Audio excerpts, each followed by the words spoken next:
awalnya kita bekerja dan berkomunikasi secara luring. Kemudian menjadi daring.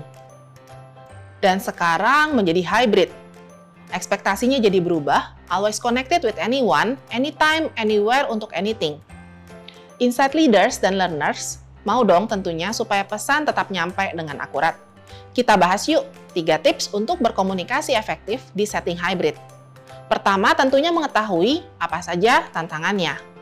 Lalu kita cari solusi dan tools-nya. Terakhir, kita personalisasi, cari cara yang cocok menyampaikan pesan sesuai tipe audiens kita. Yuk kita ngobrol gaya gawe ala gue.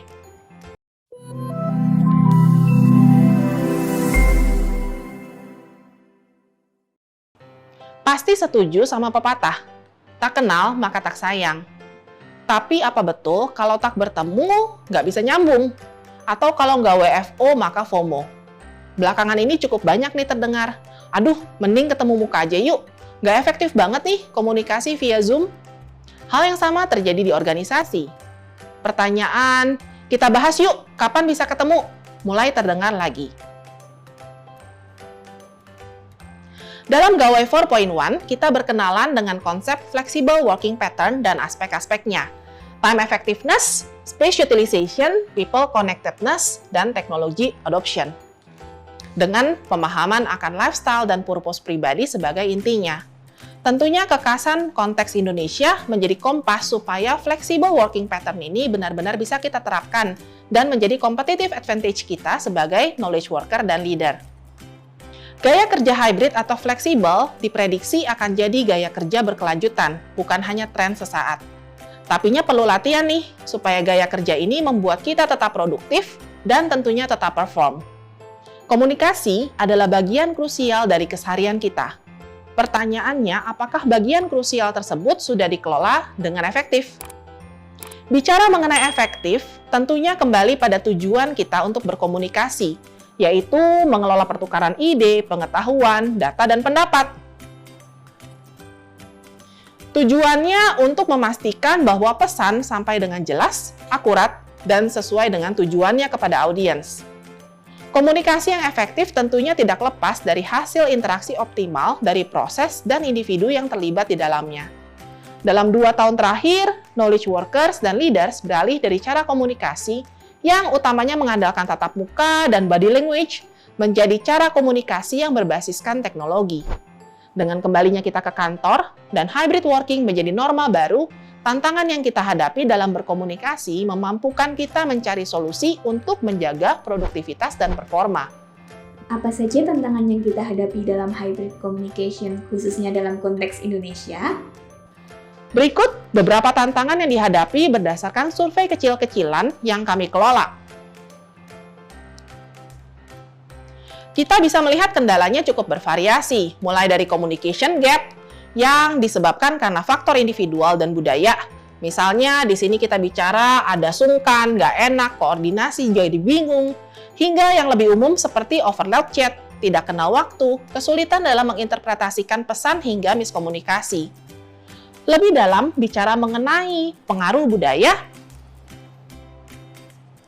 maka sebagai orang Indonesia yang memiliki gaya komunikasi tersirat, tantangan yang dihadapi adalah ketika petunjuk untuk membaca body language, mimik wajah, dan ton bicara menjadi lebih terbatas. Aspek-aspek tersebut memang krusial dalam gaya komunikasi, tapi lebih menantang dalam komunikasi di budaya Indonesia. Selain itu, gaya komunikasi yang high context alias tidak langsung, banyak menggunakan basa-basi, penjelasan, menjadi tantangan kita dalam menyatakan pesan dengan gamblang, sehingga bisa mudah dimengerti. Memetakan tantangan adalah langkah pertama, supaya lebih mengerti apa saja hal-hal yang perlu kita perhatikan untuk memastikan efektifnya komunikasi kita. Belum ada satu resep mujarab untuk memastikan efektivitas komunikasi, namun kita perlu uji coba, identifikasi best practice, dan menentukan apa yang terbaik. Bagaimana cara mengelola dan memilih saluran komunikasi yang tepat berdasarkan tujuan kita? Memahami komunikasi hybrid, tujuan utamanya adalah mengelola pertukaran informasi antara mereka yang ada di lokasi yang menjadi lebih fleksibel melalui channel komunikasi sinkronus atau real time dan asinkronus atau adanya jeda waktu dalam penerimaan informasi. Dalam setting hybrid, kita memahami bahwa dengan fleksibilitas yang ada, tidak semua orang akan langsung merespon pesan di waktu yang sama. Kita juga melihat bahwa masing-masing saluran atau channel komunikasi punya efektivitas masing-masing. Justru kita yang perlu kelola pengelolaannya atau penggunaannya berdasarkan tujuan. Di tingkatan organisasi, penting juga untuk memberikan guideline dan batasan, apa hal-hal yang menjadi do dan don'ts dalam berkomunikasi. Misalnya, apakah kita perlu say no terhadap double meeting atau bisa menyepakati adanya on-cam policy.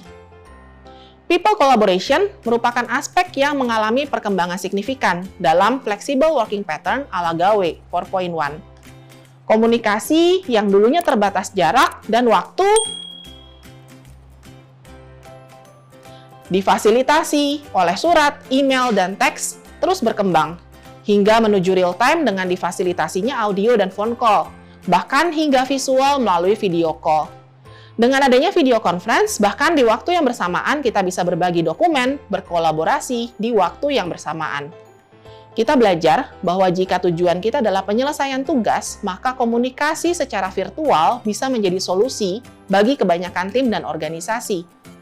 Namun, yang juga kita inginkan melalui komunikasi adalah memastikan adanya koordinasi yang andal, konektivitas antar individu, kreativitas dan kultur, alias membangun budaya perusahaan. Karenanya komunikasi sinkronus terbaik jika kita memerlukan penyelesaian tugas yang mendesak, sehingga harus terjadi secara real time. Ataupun ketika aktivitas yang perlu dilakukan melibatkan diskusi, penyelesaian masalah yang kompleks, pemahaman mendalam, brainstorming idea. Selain itu, kita juga perlu membangun relasi dan budaya. Misalnya, face-to-face performance feedback, bonding team, atau diskusi mendalam terkait dengan pembahasan data, fakta, dan angka. Adapun komunikasi asinkronus terbaik jika tujuannya adalah untuk menyampaikan dan mengelola informasi yang utamanya bersifat transaksional, yang tidak harus dilakukan secara real time. Contohnya, laporan yang dibuat dalam dokumen kolaborasi, email yang sifatnya komunikasi, atau pesan video satu arah berisi instruksi atau penjelasan. Masing-masing punya channelnya, dan masing-masing punya efektivitasnya sendiri. Mulai dari yang membutuhkan investasi, fasilitas, dan teknologi, seperti telekonferensi dan platform berbasis teknologi, hingga yang tidak butuh sama sekali, hanya butuh waktu dan tempat untuk bicara empat mata. Tentunya, kita sebagai penyampai pesan perlu mendefinisikan dulu tujuannya, baru menentukan channel atau saluran terbaik yang bisa membantu penyampaian pesan. Gabungan beberapa channel untuk membantu memperkuat pesan juga dapat membantu. Misalnya, supaya lebih mudah dicerna, chat dikirimkan berbentuk tulisan poin-poin, dilengkapi video, ada visual berbentuk grafik. Aturan main juga bisa berguna. Misalnya, supaya suara tidak tumpang tindih antara mereka yang face-to-face dengan yang di video conference platform, disiplin dalam mute dan teknologi audiovisual yang mengakomodir peserta face-to-face tetap terlihat, tetap terdengar akan membantu. Bagaimana komunikasi hybrid bisa efektif berdasarkan tipe kepribadiannya? Dalam video sebelumnya, saya sudah membahas mengenai 5 tipe kepribadian yang dipetakan berdasarkan salah satu artikel mengenai personality team yang dibuat oleh Harvard Business Review. Nah, nonton yuk untuk mengerti masing-masing tipenya. Tiap tipe punya motivasi dasar yang berbeda.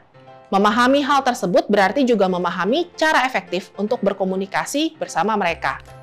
Kita bahas pertama adalah tipe partner. Nah, bagi tipe partner, siapa menjadi penting bagi mereka karena mereka tergerak oleh orang. Anda perlu kenal dulu dengan mereka dan membangun relasi atau network.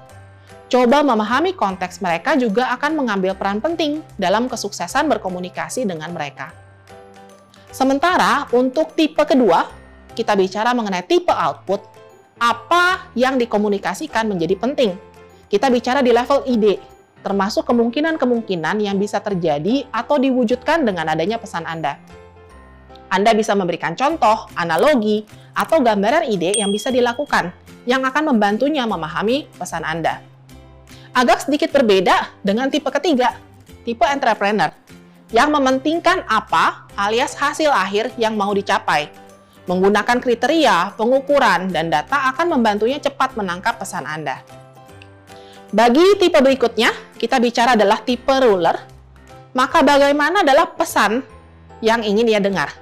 Dengan perhatian pada aturan main dan proses, pesan tersebut akan membantunya mendapatkan gambaran bagaimana membantu Anda mengeksekusi pesan tersebut.